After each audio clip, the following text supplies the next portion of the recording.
Sai Satcharitra, Chapter 24. Preliminary.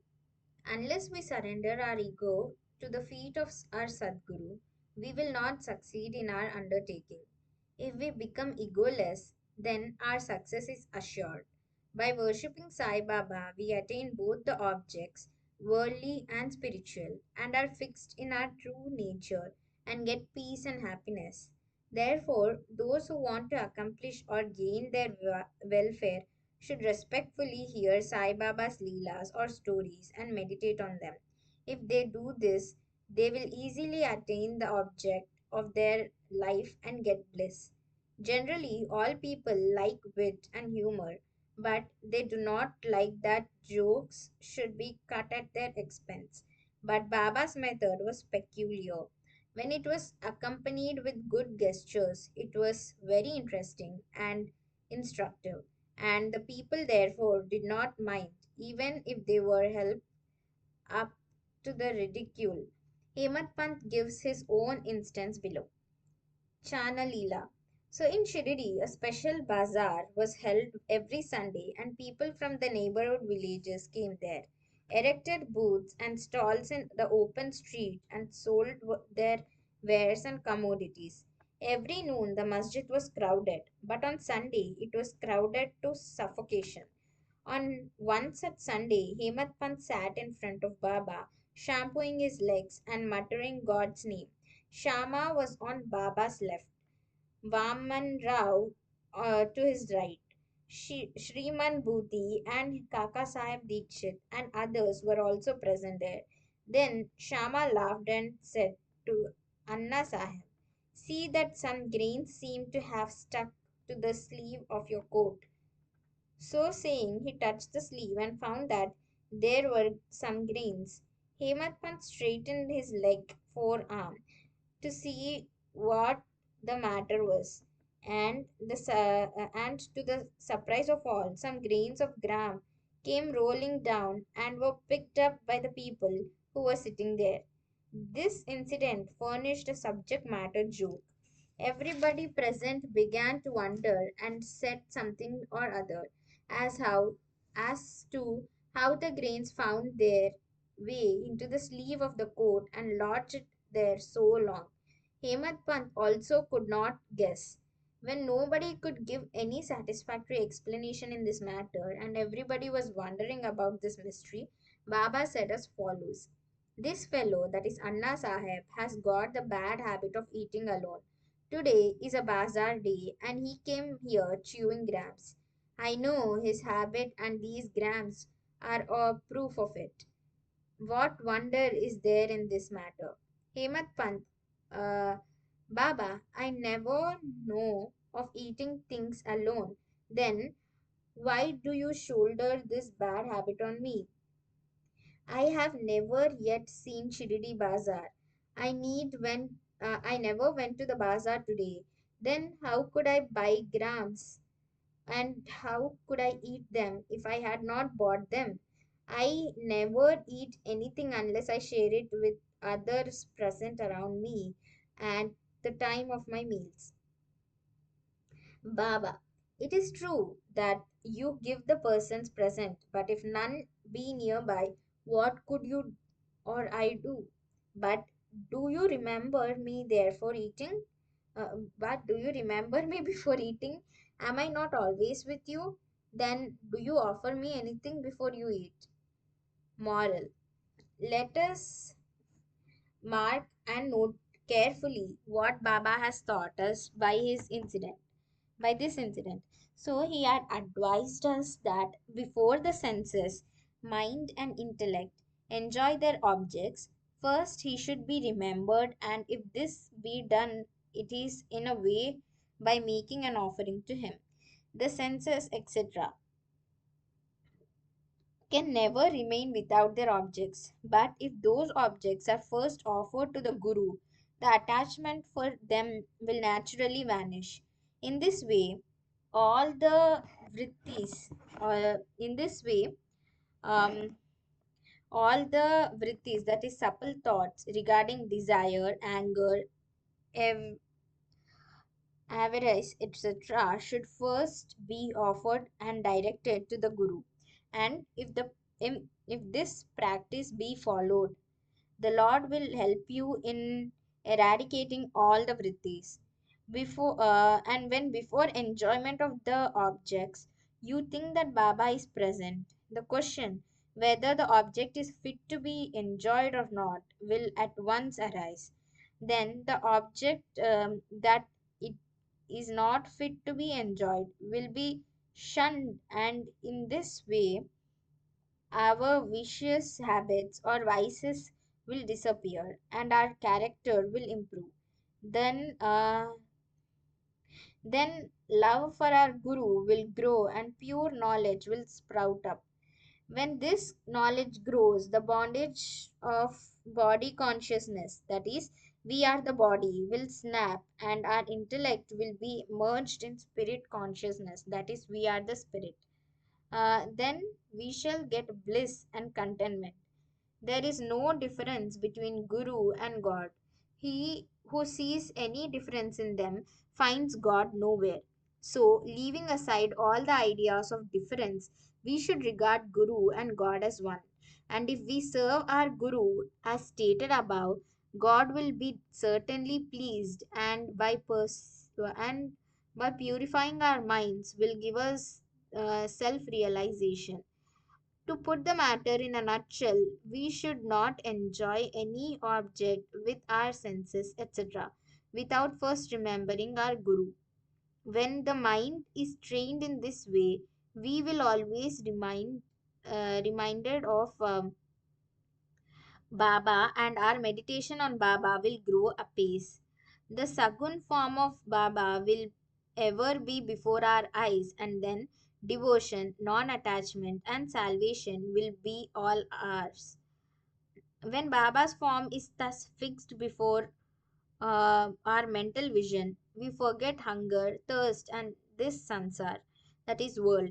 The consciousness of worldly pleasures will disappear, and our mind shall attain peace and happiness. Sudama's story. When the above story was being narrated, Hemadpant was reminded of a similar story of Sudama, which illustrates the same principles, and therefore it is given here.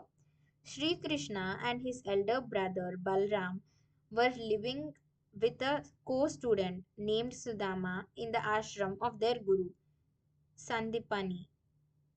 Sandipani. So once Krishna and Balram were sent to the forest for bringing fuel. So when the wife of Sandipani sent Sudama also for the same purpose with some quantity of grams for the three, when Krishna met Sudama in the forest, he said to him, Dada, I want water, as I am thirsty. Sudama replied, No water should be drunk on an empty stomach, so it is better to rest a while. When did he did not say that he had got grams with him, and the Krishna should take some. As Krishna was tired, he lay down for rest on the lap of Sudama and was soon snoring. On seeing this, Sudama took out grams and began to eat. Then Krishna suddenly asked him, Dada, what are you eating? What is this chitter chatter sound? He replied, What is there to eat? I am shivering with cold and my teeth are chattering.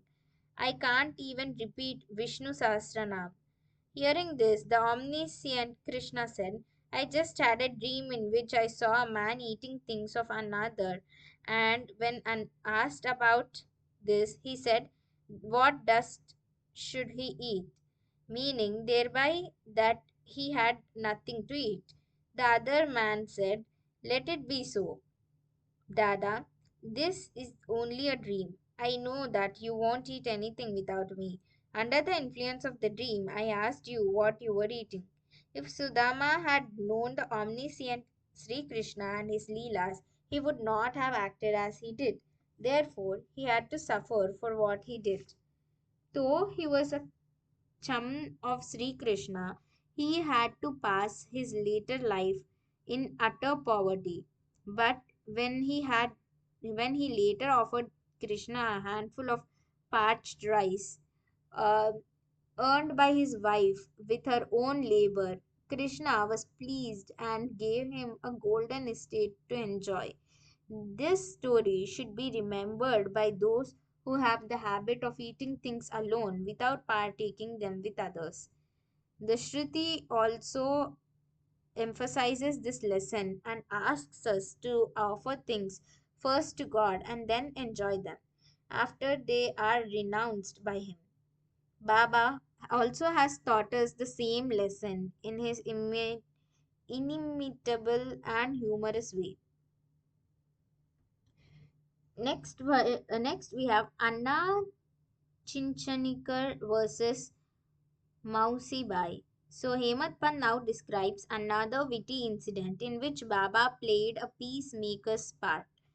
There was no devotee by name Damodar Ganashyam Babare alias Anna Chinchanikal.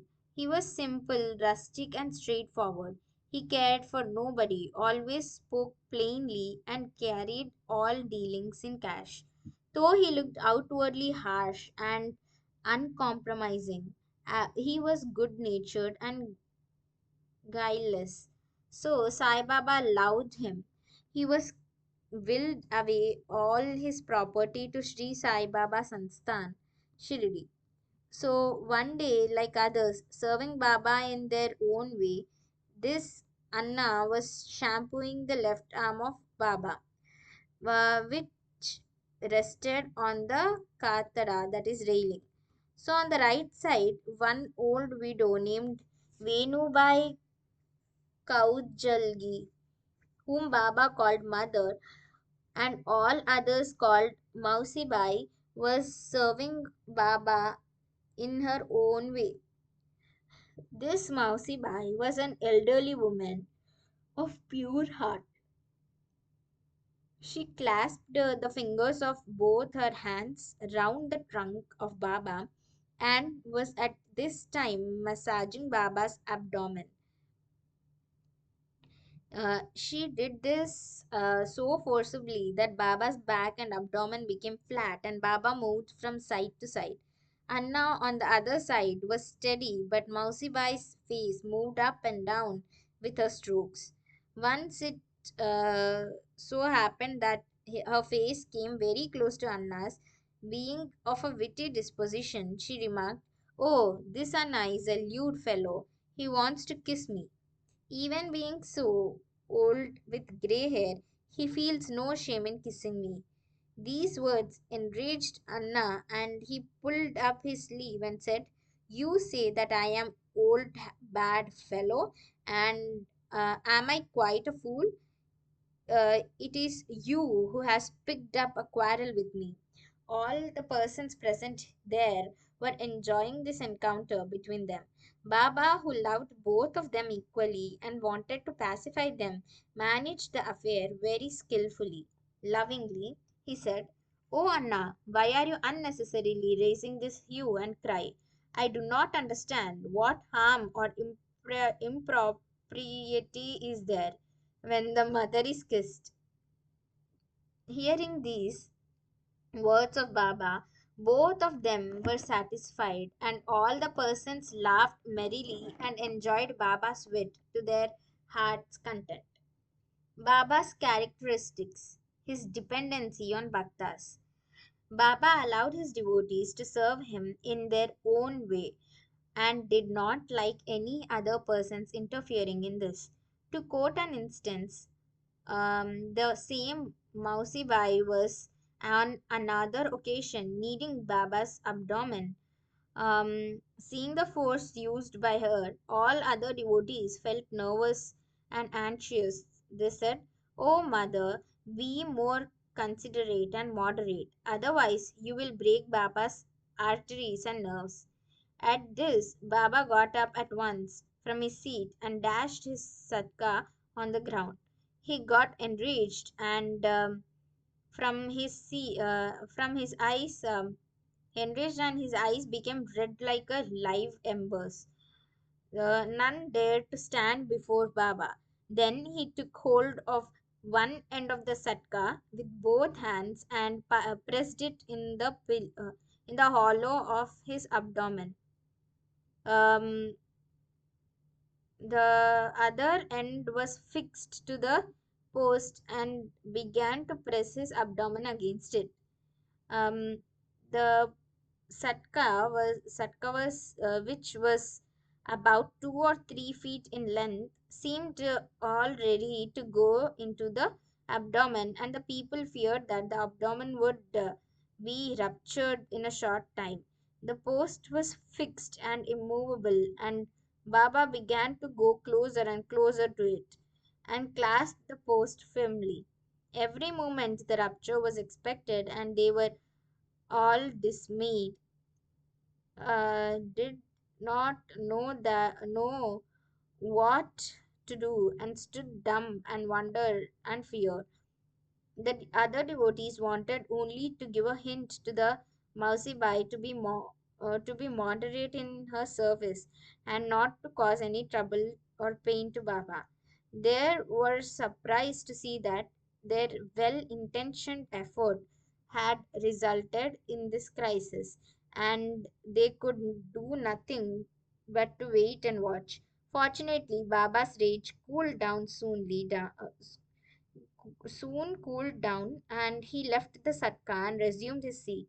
From this time onward, the devotees took the lesson that they should not meddle with anybody but allow him to serve Baba as he chooses, as he was capable to gauge the merits and worth of the service rendered unto him. Bo to Sri Sai, peace be to all.